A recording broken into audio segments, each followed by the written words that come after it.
Dear Anthony, another episode with Uncle Ed. So this is what I want to talk to you about this time. It's something I call zero focus. Thought about it the other day. It's a very important lesson to learn in the music business. Now, what is zero focus?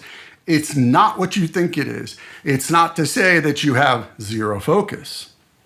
What I mean by it is that as artists, we zero in so narrowly with our focus that we lose perspective. So what I mean is, many times throughout my career, I'll be cutting a song and you've written it, you've rehearsed it by yourself, you've arranged it, you get into the studio to cut it, and you're locked in, right? You're locked in on what you've done up to that point, and you're going at it, but it's just not working. This is where you need a producer. This is where you need people around you that are equally talented, as I've mentioned before, who have your best interests at heart, who are truthful and direct, and are going to give you good, solid, straight advice. Now, I've been very fortunate, as you know. I've had Bob Olson, legendary Motown engineer for 20 years now, to work by my side. But I'll use an example recently. So we were cutting some songs. There's this one song I wrote 20 years ago. It just never made an album. Not because it wasn't good. It was actually quite good, and I play it live and people respond to it, but it just wasn't right for any particular album. So I'm like, okay, we're going to cut it. Been playing it the same way for 20 years. I'm sitting there playing it, and Bob turned around at one point in between a take and said, this song's really good.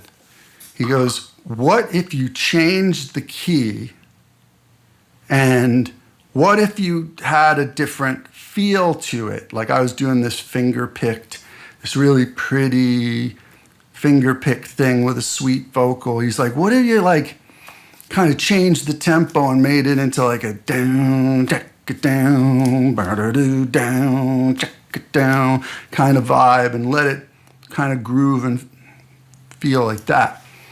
And so we played around with some keys, moved around, tried some different grooves.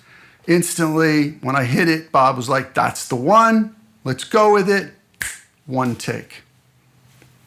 Happens a lot with vocals too. So you'll be singing a track, you'll be singing a song, and you'll be so locked in on the song itself, particularly the other instruments that are happening. You're trying to emote, you're trying to capture a feeling and a vibe, but you're just not getting it. Zero focus. You're too narrowly locked in to see the big picture.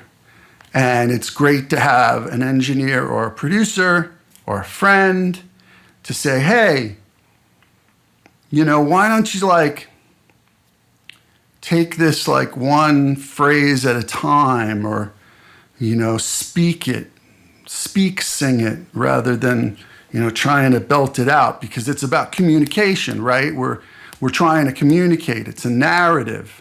It's, that's the whole point of a song. It's trying to speak to the audience, right? So that's just one example, but there's many ways to do it.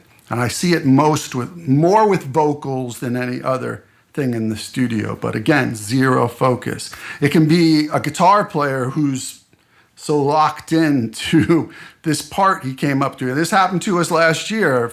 One of my best buds came up with this awesome part when we had rehearsed the song several times, and then we got in the studio and the song changed. And he had no idea what to play. And I was like, dude, just play 2/3 of that riff. You don't have to the whole phrase doesn't work anymore, but or just use parts of those phrases and let's piece them together. So we sat there and we went through and picked out the good parts that worked in the new groove and the new feel. No one's the wiser. It sounded great because that's the idea, is to make the song sound great. So zero focus is a bad place to be. I totally understand it. It's admirable because it means you care. But you need to work with people who will be honest and straight and direct with you and give it to you, give you smart advice. All right?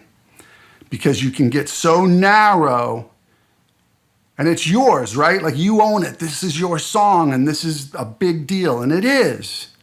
But you need somebody to look at the big picture and kind of help you guide you through the Panama Canal. You know what I mean?